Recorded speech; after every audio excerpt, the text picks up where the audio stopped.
Bonjour à toutes et à tous, j'espère que vous allez bien. Je suis heureux de vous retrouver pour cette nouvelle vidéo qui sera consacrée à la dictée. Voici comment nous allons procéder. Je vais commencer par vous dicter 4 phrases contenant le mot l'heure. Votre mission sera de l'écrire correctement à chaque fois. Ensuite, les phrases s'afficheront à l'écran pour que vous puissiez vérifier vos réponses et corriger vos éventuelles fautes, en particulier sur l'orthographe de l'heure. Enfin, je vous expliquerai clairement quand on écrit l'heure sans S et quand on met un S. Je vous recommande de prendre une feuille et un stylo pour écrire avec moi. Mais si vous n'êtes pas chez vous ou vous n'avez rien sous la main, vous pouvez tout simplement écrire vos phrases directement dans les commentaires sous la vidéo. Alors, êtes-vous prêts? Très bien, on commence tout de suite. Bon, je vais vous faire écouter chaque phrase 3 fois pour vous laisser le temps d'écrire. Si vous trouvez que c'est trop rapide, n'hésitez pas à mettre la vidéo en pause. Parfait, commençons tout de suite avec la première phrase. Les sportifs ont attaché leurs lacets et ont pris leur bouteille d'eau. Les sportifs ont attaché leurs lacets et ont pris leur bouteille d'eau. Les sportifs ont attaché leurs lacets et ont pris leur bouteille d'eau. Écoutez maintenant la deuxième phrase. La directrice leur a expliqué le règlement et leur a rappelé les horaires de l'école. La directrice leur a expliqué le règlement et leur a rappelé les horaires de l'école. La directrice leur a expliqué le règlement et leur a rappelé les horaires de l'école. La troisième phrase. Les enfants ont montré leur bulletin de notes et ont commenté leurs résultats à la maison. Les enfants ont montré leur bulletin de notes et ont commenté leurs résultats à la maison. Les enfants ont montré leur bulletin de notes et ont commenté leurs résultats à la maison. Et voilà, on arrive à la quatrième et dernière phrase. Les joueurs écoutent attentivement leur entraîneur, qui leur explique l'objectif du match. Les joueurs écoutent attentivement leur entraîneur, qui leur explique l'objectif du match.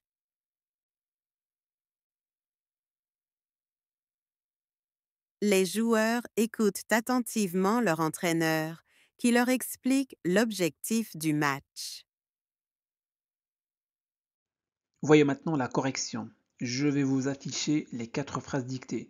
Prenez le temps de mettre la vidéo en pause pour corriger vos éventuelles fautes et vérifier l'orthographe du mot l'heure et l'heure avec S. Ensuite, nous passerons ensemble à la dernière partie de cette vidéo consacrée au choix entre l'heure et l'heure avec S. Voilà, très bien. Alors, mettez la vidéo en pause pour corriger vos éventuelles fautes d'orthographe. Je vais afficher les phrases une à une et les lire 2 fois. Commençons par la première phrase. Les sportifs ont attaché leurs lacets et ont pris leur bouteille d'eau. Les sportifs ont attaché leurs lacets et ont pris leur bouteille d'eau. Deuxième phrase. La directrice leur a expliqué le règlement et leur a rappelé les horaires de l'école. La directrice leur a expliqué le règlement et leur a rappelé les horaires de l'école. Troisième phrase. Les enfants ont montré leur bulletin de notes et ont commenté leurs résultats à la maison.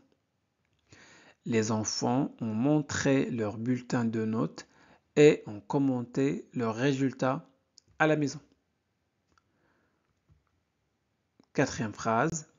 Les joueurs écoutent attentivement leur entraîneur qui leur explique l'objectif du match. Les joueurs écoutent attentivement leur entraîneur qui leur explique l'objectif du match. Parfait. À présent, je vais vous expliquer la différence entre l'heure et l'heure avec S et vous montrer quand choisir l'un ou l'autre. Maintenant que nous avons vu les exemples, voyons la règle. Ce que vous devez savoir, c'est que l'heure peut être soit un pronom lorsqu'il est placé devant un verbe, soit un déterminant possessif lorsqu'il est placé devant un nom. Voyons maintenant quelques exemples avec l'heure employée comme pronom. Prenons la phrase « Je téléphone à mes parents ». Cette phrase est composée de 3 éléments. Le sujet « je », le verbe « téléphoner » et le complément d'objet indirect « à mes parents ». Bon, pour éviter de répéter ce complément, on peut le remplacer par le pronom « leur ». Voilà. Donc, je téléphone à mes parents, donc je supprime mes parents et je le remplace. Je remplace ce complément d'objet indirect par le pronom leur. Même si leur remplace un groupe nominal pluriel, mes parents, il reste invariable. En effet, quand leur est un pronom, on n'ajoute jamais de S. Peu importe que le nom qu'il remplace soit au pluriel. C'est bon? Prenons un deuxième exemple. J'écris à mes amis tous les jours. Ici, on peut remplacer le complément d'objet indirect par le pronom leur.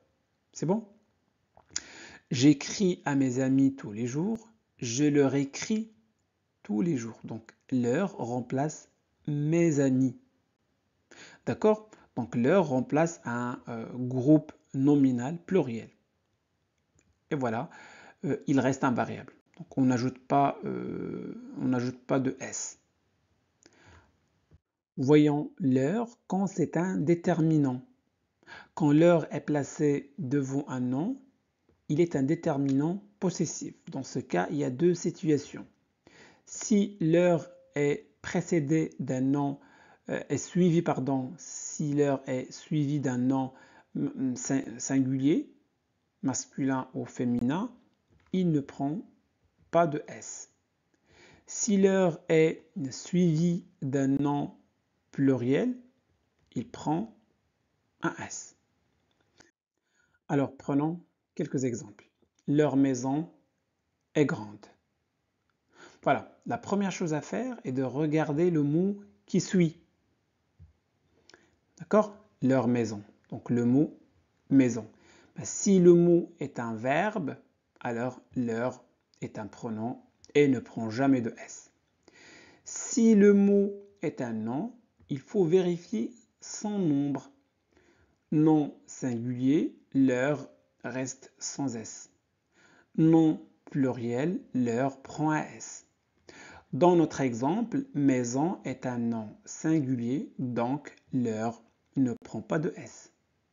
Voyons cette deuxième phrase. Leurs livres sont sur la table. Dans notre exemple, livre est un nom pluriel, donc leur prend un S. Vous voyez, c'est très simple. Reprenons nos 4 phrases de départ pour bien expliquer quand on utilise leur avec S et leur sans S. Commençons par la première phrase. Les sportifs ont attaché leur lacet et ont pris leur bouteille d'eau. Ici, leur est suivi du nom lacet qui est masculin pluriel. On met donc un S à l'heure. C'est bon? Ensuite, on retrouve leur devant bouteille qui est un nom féminin pluriel. On ajoute également un S. C'est bon? Retenez bien que lorsque leur est placé devant un nom pluriel, on met un S à l'heure. C'est bon? Deuxième phrase, la directrice leur a expliqué le règlement et leur a rappelé les horaires de l'école.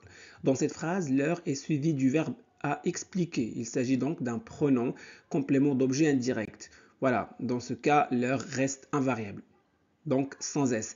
Même chose pour leur a rappelé. Donc rappeler, à rappeler est un verbe et du coup, l'heure reste invariable. Troisième phrase, les enfants ont montré leur bulletin de notes et ont commenté leurs résultats à la maison. Ici, l'heure est placée devant bulletin, un nom masculin pluriel. On ajoute un S. Puis, l'heure est devant résultat, un autre nom masculin pluriel. On met aussi un S. Donc, quand l'heure est placée ou quand l'heure est un déterminant possessif placé devant un nom pluriel, il prend toujours un S. Dernière phrase, les joueurs écoutent attentivement leur entraîneur qui leur explique l'objectif du match. Dans la première partie de cette phrase, l'heure est suivie du nom entraîneur, un nom masculin singulier. Donc, quand l'heure est placée devant un nom masculin ou féminin singulier, il reste invariable. C'est bon? Ensuite, l'heure est suivie du verbe explique. Et voilà, dans ce cas, il reste invariable. Donc voilà pour aujourd'hui, j'espère que cette vidéo vous a plu. Si c'est le cas, faites-le savoir en laissant un petit j'aime. Vous pouvez partager cette vidéo avec vos amis pour les aider à progresser en français. Et n'oubliez surtout pas de vous abonner à notre chaîne Classe de français pour ne pas manquer nos prochaines vidéos. Merci de votre confiance. Au revoir.